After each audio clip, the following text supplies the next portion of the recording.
शिव तांडव स्तोत्र को क्यों बनाया जब मूर्ति पूजा नहीं थी? इसका लोग बहुत ज्यादा जवाब मांगते हैं। भाई बताओ, आप बना लो भाई, कुछ क्या फर्क पड़ता है? ठीक है, आप पेंटिंग बना लो, घर बना लो, सड़क बना लो, गद्यांश पद्यांश बना लो, स्तोत्र बना लो, कुछ भी बना लो, आप बना लो, क्या दिक्कत है? इंटरनेट पे चलता नहीं, मच्छर की भी आरती है, मच्छर की भी आरती बना दी लोगों ने। अमिताभ बच्चन की बना रखी है, सचिन तेंदुलकर की बना रखी है, सनी लियोन का भी शायद मैंने सुना कई मंदिर वंदिर बना रखा है, सनी लियोन की भी आरती बना रखी है। आप बना लो किसी की भी।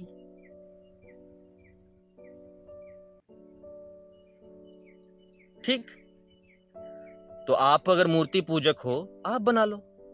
जब सनी लियोन की मंदिर बना रहा, अमिताभ बच्चन का बना हुआ है, तो ये तो बहुत छोटी बात है। ठीक है, आपके अंदर गुण हो, आप में नहीं है तो उसको एआई को बोल दो कि संस्कृत में इसके ऊपर एक स्तोत्र बनाओ, इसकी बड़ाई करते हो, वो बना देगा।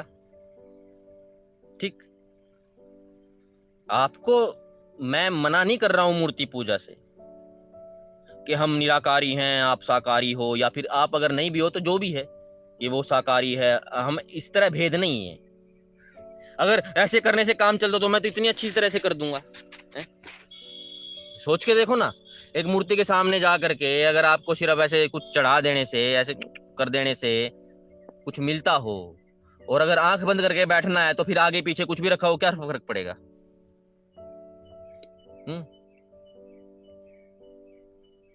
अगर पानी बिना, वही बात है, पादने से काम चल जाए तो हगने कौन जाएगा? मान लो दुनिया में दो तरह के आदमी हैं, एक के इनमें तो पादने से काम चल जाता है, हगना नहीं पड़ता। पिछवाड़ा उठाओ, पाद दो, अब टट्टी का प्रेशर ही नहीं। तो दुनिया में कौन बचेगा कि हम टॉयलेट करने के समर्थक हैं? कौन बचेगा? कोई भी नहीं बचेगा। सब यही कहेंगे भाई हमें तो ये स्कीम अच्छी लगती है कि पादा और काम खत्म, क्योंकि टट्टी निकालने में तो 70 तरह के रोग बनते हैं शरीर में। आप थोड़ा सा इधर उधर खा लो, पिछवाड़ा जल जाएगा। पाद में ऐसा कुछ नहीं है। बवासीर हो जाती है, थोड़ी टाइट टट्टी आ गई, क्रैक हो गया, शरीर में इम्यूनिटी नहीं है, डायबिटीज है, तो जीवन भर की आपको बवासीर, फिशर, अर्श और पता नहीं क्या क्या बन जाता है, क्योंकि ऑप्शन नहीं है। हो तो सब पादे। तो मूर्ति से अगर काम चल जाए तो क्यों आदमी निराकारी बने? काम ही नहीं चलता, क्योंकि आपको सोचना पड़ेगा इसके ऊपर। ये कोई बहस की बात नहीं है कि हम मूर्ति करते हैं, हम वो करते हैं, हमें भी कौन सा वो चीज मतलब कि मुश्किल चीज का वो है, लेकिन रास्ता ही यही है। जो चीज को पाने का जैसा रास्ता है वैसा ही करना पड़ेगा। जैसे हवा है, आसान तरीका है लेने का, कहीं भी जाके बैठ जाओ, धरती पे आराम से मिल जाएगी आपको, सांस लो। ये थोड़ी ना कि कहीं से खोद के लेके आओ हवा और फिर ऐसे करते फिरो, वो मुश्किल हो जाता है, लेकिन हो रहा है। ऑक्सीजन, पहाड़ों में तो ऑक्सीजन सिलेंडर भी लगता है, हाईएस्ट 8,000 मीटर से ऊपर जाओ और हेल्थ अच्छी नहीं तो 6,000 पे पाद जाओगे। ठीक है, उसमें कष्ट होता है कमर पे। और अगर नॉर्मल बीमार हो तो हॉस्पिटल में ऑक्सीजन लगती है, उसमें कष्ट हो जाता है, कॉमन ग्लूकोज में कष्ट हो जाता है। तो आपको यह सोचना पड़ेगा कि भाई ईश्वर कैसा है, तत्व ज्ञान लेना पड़ेगा कि वो है तो कैसा, तभी तो मिलेगा।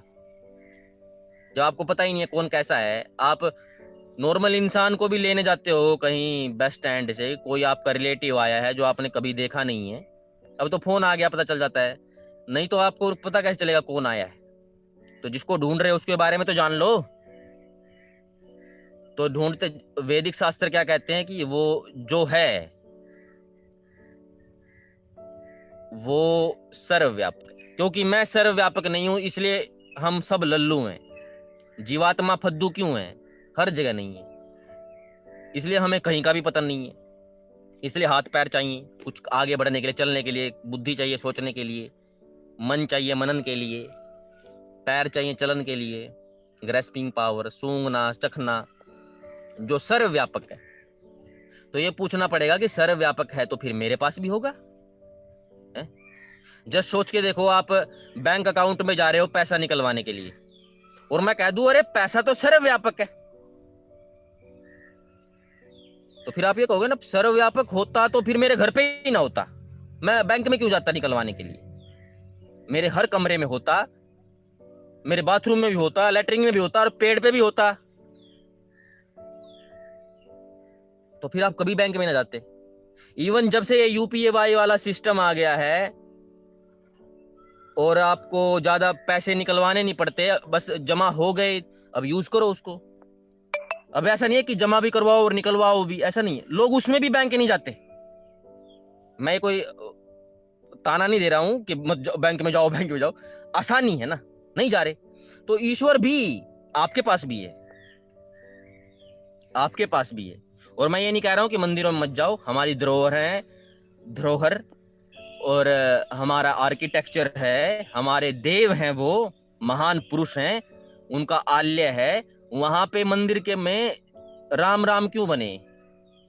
वेद पढ़ के, शास्त्र क्षत्रिय बन के, हाँ ब्राह्मणों के भी देवालय हैं, तो उनसे हम वो कैसे बने, वही तो सीखना है। पत्थर के चेस्ट एब्स, एक आदमी ऐसे खड़ा, उससे तुम्हें क्या मिल जाएगा?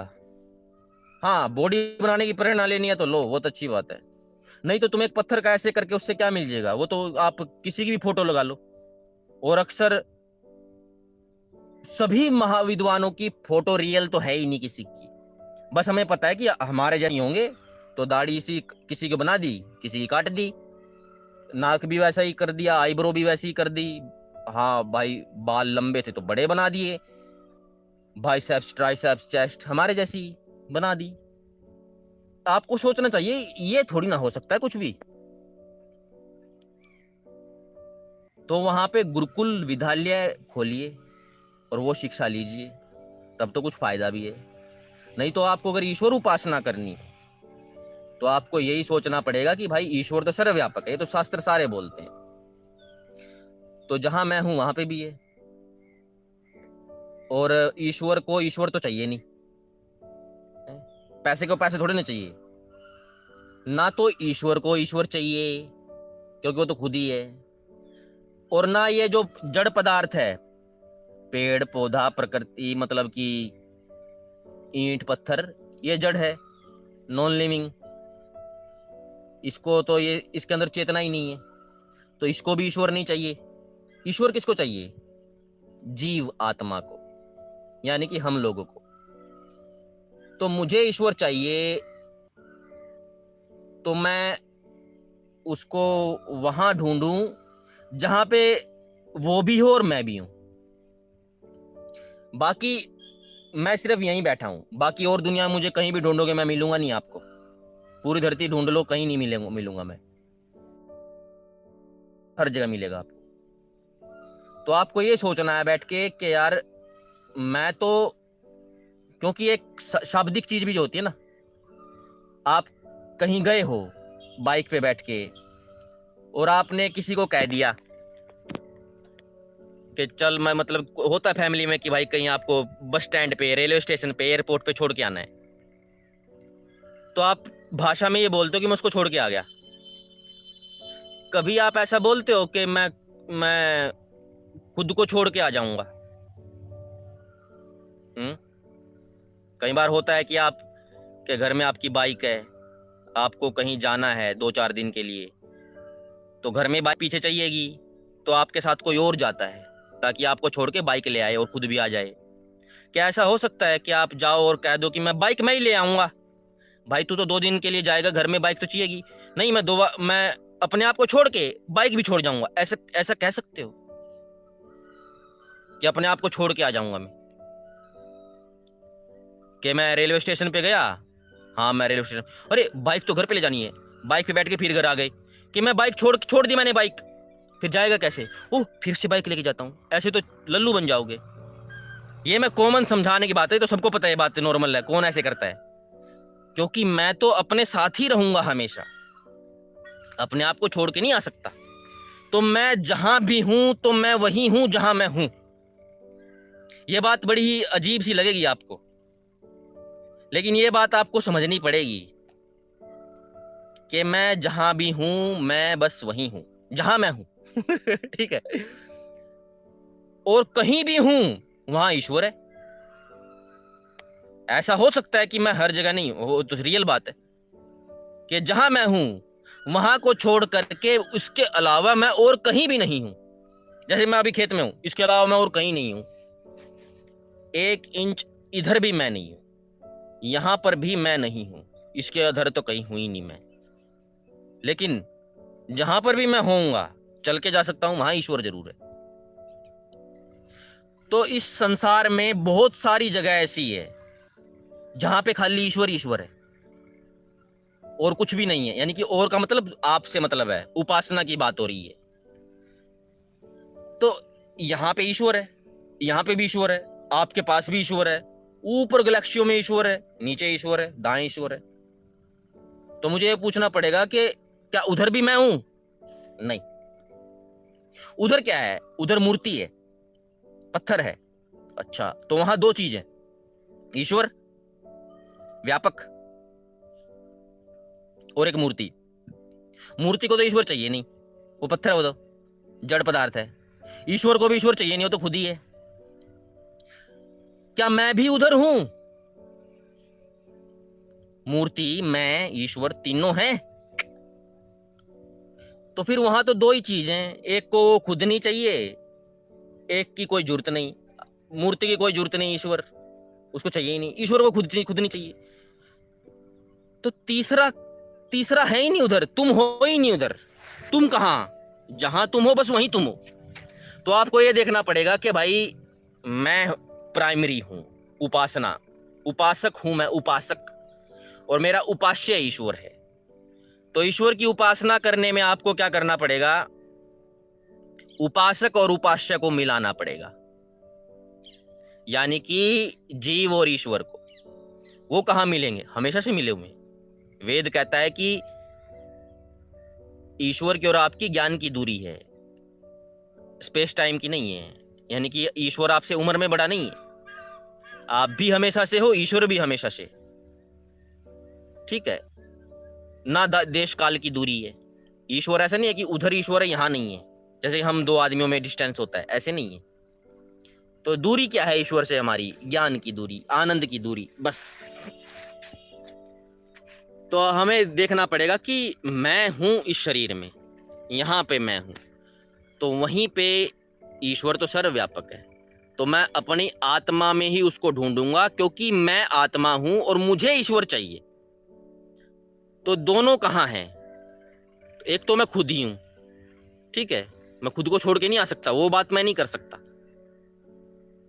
तो मैं हूं, मैं अब आत्मा से अलग नहीं है, मैं आत्मा ही है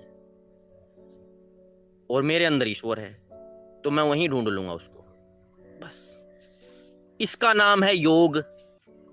जोड़ना कैसे जुड़ेगा? अब भी ईश्वर मेरे अंदर जुड़ा थोड़ी ना हुआ है, मतलब कि कोई साक्षात्कार समाधि थोड़ी ना लगी है। उसका तरीका योग दर्शन में है, उसको हम निराकार पूजा कहते हैं, बस निराकार उपासना। इसमें ये कोई विभाजन नहीं है कि ये साकारी है हम निराकारी हैं, ये गलत है हम सही, नहीं। जो तरीका सही था हम उसकी तरफ चले गए, बस। ये सिंपल बात। कोई हमको बचपन से नहीं है कि हम तो इसी घर में पैदा हुए थे और ऐसे कैसे रहेंगे। आपको खुद सोचना पड़ेगा इसके ऊपर। लेकिन वही बात है, अगर घर में आपके रिश्तेदार आ रहा है और आपका घर अच्छा नहीं है, तो आप क्या करोगे? कहीं बाहर ही बैठ लेते हैं ना। आपके घर में कलेश है, आपकी माँ या आपके घर में पापा आपके दोस्तों को पसंद नहीं करता, आते ही कलेश कर देता है, तो आप क्या करोगे? क्या करें घर में यार, बाहर बैठ लेते हैं ना। तो अगर आपके अंदर भी कलेश है तो फिर आप क्या करोगे? परमात्मा क्या करेगा मेरे अंदर? कहीं बाहर मंदिर में उधर बैठना, दूर मेरे से। बाइक लेके जब जाऊंगा मंदिर के सामने से, ऐसे कर दूंगा एक बार। हमने ईश्वर को भी बाहर बिठा दिया अपने से कि तू बाहर बैठ, मूर्ति पत्थर बन के। इंसान भी जब जड़ हो जाता है ना, कि सोच के देखो, आप सो रहे हो, आपको कोई हिलाए ऐसे तो आपको मरा मान के फूक देंगे। उससे भी जड़ शरीर तो फिर भी दब जाता है, ऐसे पत्थर तो और नहीं दबता, उससे भी जड़ बना के हमने ईश्वर को वहां टेप दिया कि मेरे अंदर तो कलेश है, कलेश को ही तो दूर करना है। ईश्वर कह रहा है ये कलेश मैं तो दूर करूंगा, मेरे में तो वो सामर्थ्य है। लेकिन नहीं, हमने अपने मन को, आत्मा को इतना गंदा कर लिया है, अपनी बढ़ोतरी तो करनी नहीं, ईश्वर को ही कह दिया तू आजा, अवतरण नीचे तू ही आजा हमारे लेवल पे, हमें नहीं चढ़ना तेरे ऊपर। तो सब सब फिर होता ही है, फिर दुखी, सारा संसार दुखी, और फिर आपका फायदा भी उठेगा।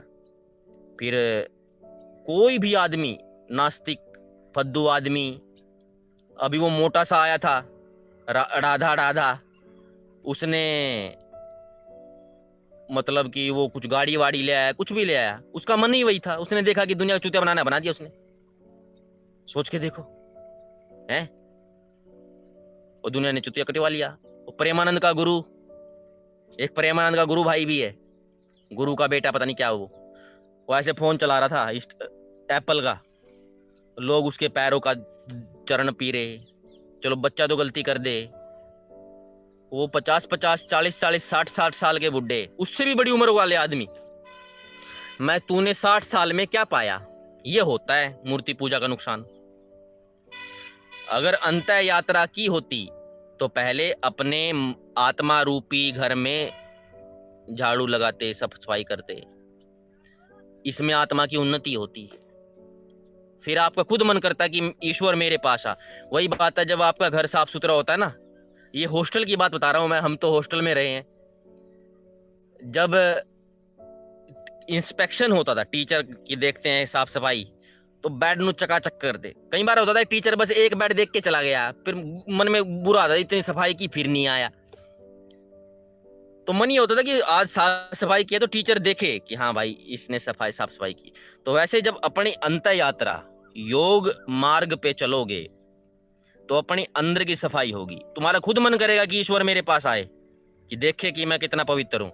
नहीं तो फिर वही होगा, बड़े बड़े घंटे घड़ियाल घुमाओगे और क्या पता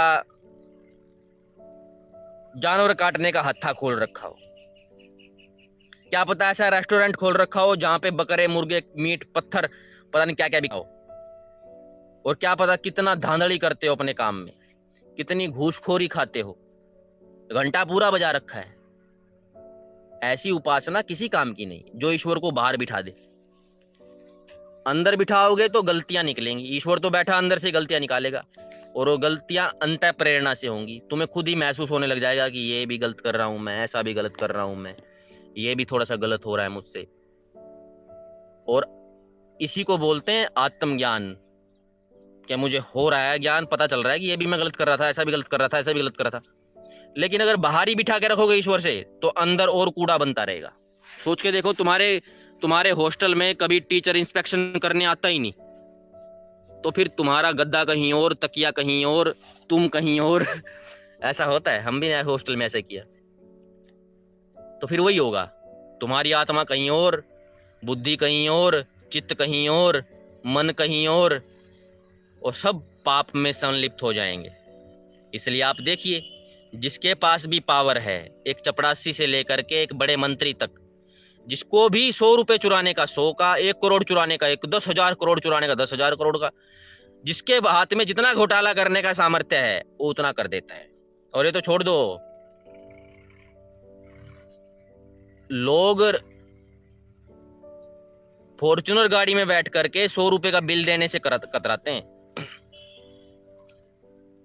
कि लेस कर लो इस चीज पे, इस पे वो कर लो, इस पे वो कर लो। तो मेरी खुद की देखी हुई बातें हैं। तो कोई कहता है मैं फूड विभाग में हूँ, कार्ड है मेरा, मैं 20-20 साल के लड़के, 22-22 साल के लड़के, वो टेस्ट क्रैक हो गया या पैसे दे के जॉब लग गया, पता नहीं, हवाबाजी में, क्योंकि अंदर ईश्वर नहीं है ना, बाहर बिठा रखा है। बाहर पूरे हर हर महादेव चलेगा, बाहर पूरा चलेगा, मंदिर में नू कावड़ यात्रा पे जल ला देंगे, 2 घंटे में ला देंगे हरिद्वार से, अंदर कुछ नहीं है। बाहर पूरा नशा और तोड़ फोड़ कर देंगे, गाड़ी तोड़ देंगे किसी की। ये तुम्हें भगत लगते हैं क्या? क्योंकि अंदर ईश्वर नहीं है इनके। मिले नहीं हुए हैं ईश्वर से, इसका मतलब ये है अपने अंदर का झाड़ू नहीं चल रहा है, तो फिर ईश्वर से हमारी ज्ञान की दूरी तो है ही, वो और बढ़ जाती है, और अज्ञान आत्मा में आ जाता है। अज्ञान अधर्म, अधर्म तो कर्म भी अधर्मी, और फिर cycle Kohli down the ground, Kohli out of the ground तो फिर वो ईश्वर का भी वो होता है ईश्वर रूपी गेंद हमारे पास आती है, लेकिन हम बैठे हैं Kohli, Kohli go down the ground, out of the, ईश्वर को दूर बिठा देते हैं कि उधर बैठ पहाड़ पे, और उधर भी हेलीकॉप्टर में आएंगे तेरे ऊपर से मंदिर नीचे रह गया है, अब हम ऊपर से आएंगे तेरे पास। ठीक है, ईश्वर को हमने वही कर दिया है, आउट ऑफ द ग्राउंड, के दूर बैठ मेरे से, और फिर ऊपर से साकार भी है वो। साकार ईश्वर कैसे हो जाएगा यार? थोड़ी बुद्धि बनाओ थोड़ी सी। वो हगता मूतता फिरेगा क्या ईश्वर कहीं पे? उसको औरत भी बना रखा है, पता नहीं क्या क्या बना रखा है तुम लोगों ने, पुरुष बना दिया, औरत बना दिया, और जन और डेबड़ा, पता नहीं क्या क्या बना दिया ईश्वर को। बचो इस चीज से, तो सामने नहीं दिखता तुमको, तुम्हारे पेड़ पे फल आता है, तुम दाढ़ी काटते हो, बाल काटते हो, कुछ भी साफ सफाई करते हो, एक एक बाल बढ़ता रहता है। क्या साकार ईश्वर आके ऐसे खींचता है क्या? अभी भी बढ़ रही है दाढ़ी, क्या ऐसे खींच रहा है? ऐसे ऐसे ऐसे ऐसे डेली आके ऐसे करता है क्या? कोई निराकार शक्ति है ना, इस भौतिक जगत के पीछे एक निराकार शक्ति ही पूरे संसार को चला रही है। पेड़ लगा दिया छोटा सा, वो बड़ा हो रहा है क्या? ईश्वर ऐसे खींच खींच के बड़ा कर रहा है।